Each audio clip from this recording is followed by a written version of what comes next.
Okay, so today we are diving into a really wild and, honestly, pretty profound story from an ancient Buddhist text. It's called the Sutra of the Cannibal King.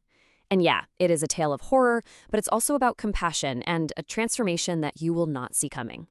And really, this is the question the whole story orbits around. How does somebody who's born to lead, born to protect his people, become a predator who literally devours them? As we're about to see, the answer isn't just simple evil. Oh no, it's a whole chain of events, a thread of karma that actually started before he was even born. So our story kicks off not with the monster himself, but with his father, and a pretty fateful choice he made out in the wilderness, a choice that would echo for generations. Picture this. A king named Sūdasa is out on a hunt, and bam, this insane storm just erupts out of nowhere. We're talking thunder, hail, crazy winds. Everyone just scatters, and the king is left completely and utterly alone, lost in the mountains. So, as he's resting by a river, a lioness shows up. Now, this is where things get weird. The sutra says that because of these powerful, unseen connections from past lives, what's called karmic ties, they don't feel fear. Instead, this unnatural desire springs up between them, and this one impossible moment sets the stage for a truly unique era. And here he is. The result of that union is a son, Siṃha. He grows up strong, fierce, and eventually he finds his way to his father's kingdom. He's accepted, and in time, he's even crowned the new king.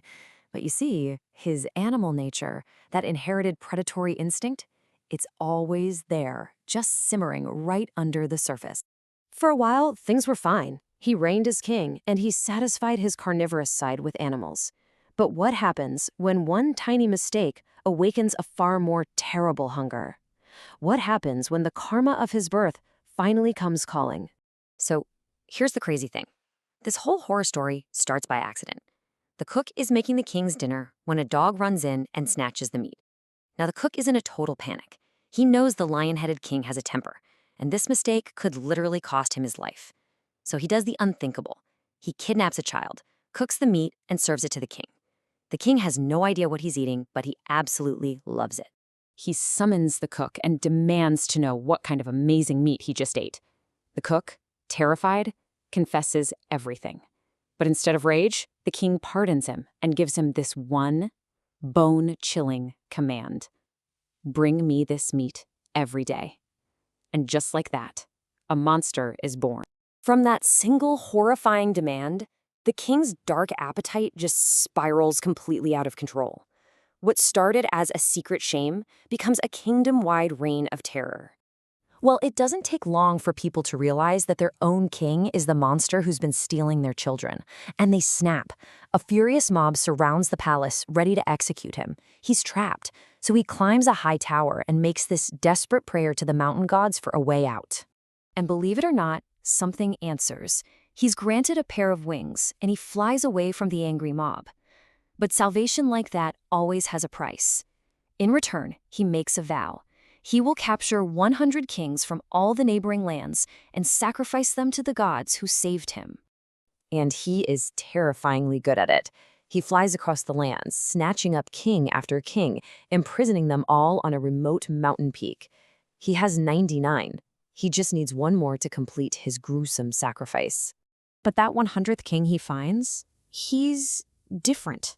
This is Wen-Ye, a bodhisattva king. Now, in Buddhist teachings, a bodhisattva is a being who is dedicated to the liberation of all others, not just themselves. And their meeting is about to change everything. What's so amazing here is the incredible contrast.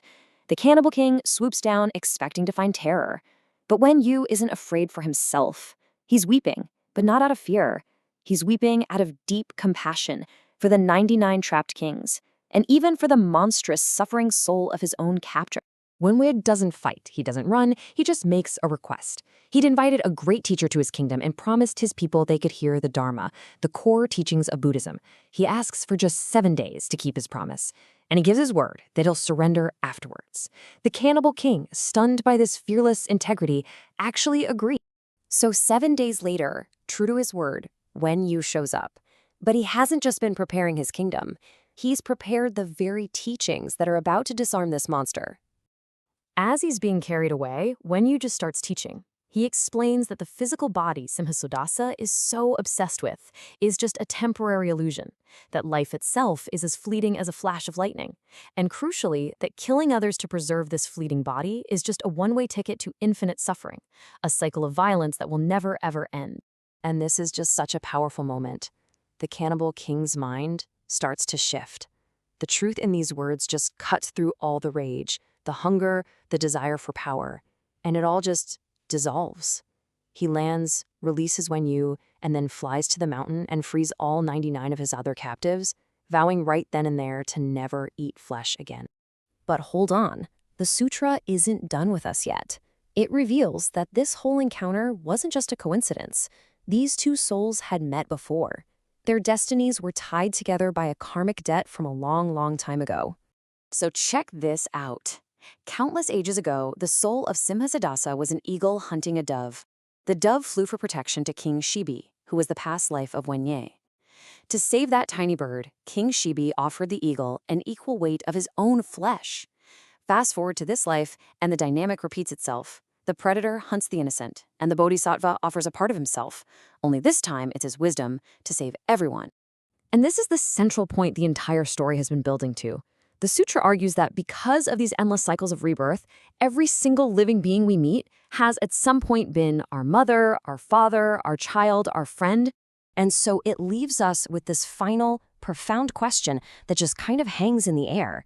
If we are all connected, if we're all part of this vast, interconnected family stretching across time, the story asks, how can we possibly bear to inflict violence on, let alone eat, one another? It's a thought that really echoes long after the story of the cannibal king is over.